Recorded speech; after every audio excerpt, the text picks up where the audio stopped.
Okay, hi practicum class. As you should know, my name is Lindsay Peterson, and I've been enjoying learning more about family life education and how it can improve the lives of others everywhere.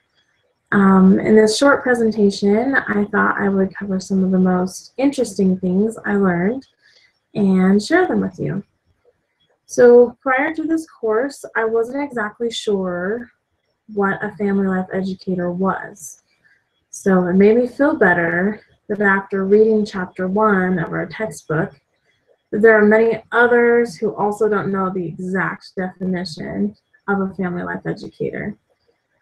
Part of that reason is because the profession is so broad. There are a number of fields that someone could be in serving as a family life educator. In fact, another reason why it's so broad is because of how many disciplines contributed to the formation of family life education. A few contributors include traditional home economics, family sociology, social work, marriage and family therapy, social psychology, education, and parenting education. So this leads us perfectly into the next few pieces of information that I found particularly interesting. Because I wasn't sure of the exact definition of a family life educator, I also wasn't familiar with the history of this profession. Also in chapter 1, I learned that family life education efforts, in the U.S. can be traced back to a collaboration between church and state to ensure that children were raised according to biblical standards. I found that one to be very interesting. Also in the 1800s, both self-help books and how-to books emerged. And I had no idea that they've been around that long. There are many individuals that paved the way for family life education to become what it is today.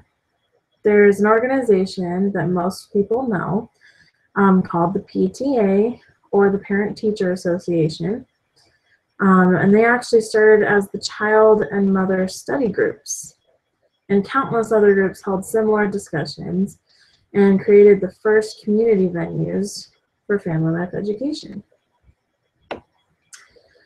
So once I knew more about what family education was and how it came to be, I was able to learn about how I can apply it to myself and how I can practice doing the things that work toward helping others.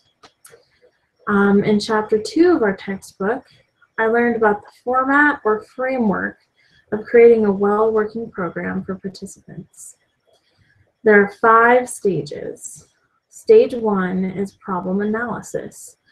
This is where we need to identify the problem and figure out the goals we should strive for to work on that problem. In family life education, these problems have to be relevant and they have to be real issues within a community. We want it to really make a difference. For example, for this course, my partner and I are working on the issue of lack of education related to child sexual abuse.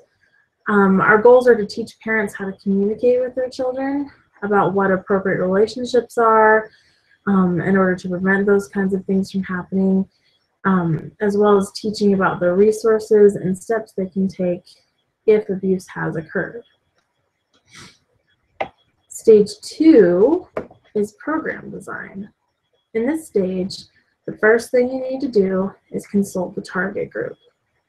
Your target group consists of individuals that will benefit and learn from your specific program. In order to consult them, you have to know their needs. Now, there are several ways of obtaining this information. You can conduct interviews, send out questionnaires, or use existing data on the subject. For my example, the target audience are parents with elementary-aged children. Their needs include many different methods to communicate, to teach, to listen, and to act to help when needed. Stage 3 is called pilot testing. The goal of pilot testing is to implement the prototype program with participants and context as close to your target group as possible. Then, as you go through your program, you evaluate it. So in doing that, there are 3 different kinds of evaluation that are particularly helpful in this process. They're first, recruitment and retention. Second, process. And third, formative evaluation. The whole purpose of creating these programs is to make a difference in the lives of the participants. If the program isn't working or could be improved in some way, you need to continue working on it. Stage 4 is advanced testing. This is similar to the previous stage, however, on a much deeper level. This time, you're evaluating the actual ability of the program.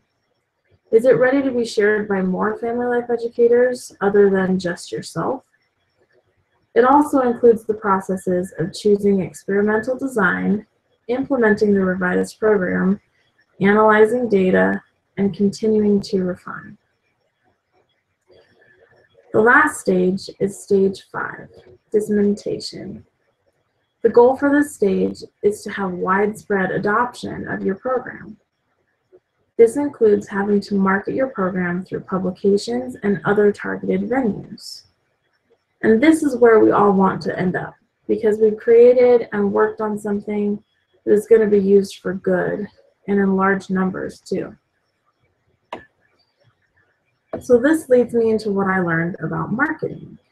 I've always been interested in marketing and the different aspects that have to be covered in order to make it successful marketing. In chapter 16 of our textbook, it lists 5 factors of an audience. They are geographic region, demographic, psychographic, attitudinal, and behavioral. Each one of these factors are important to take into consideration as you market your program. Where is your target audience, and how do you best serve them? Before you can help anyone, they have to be aware that your program even exists.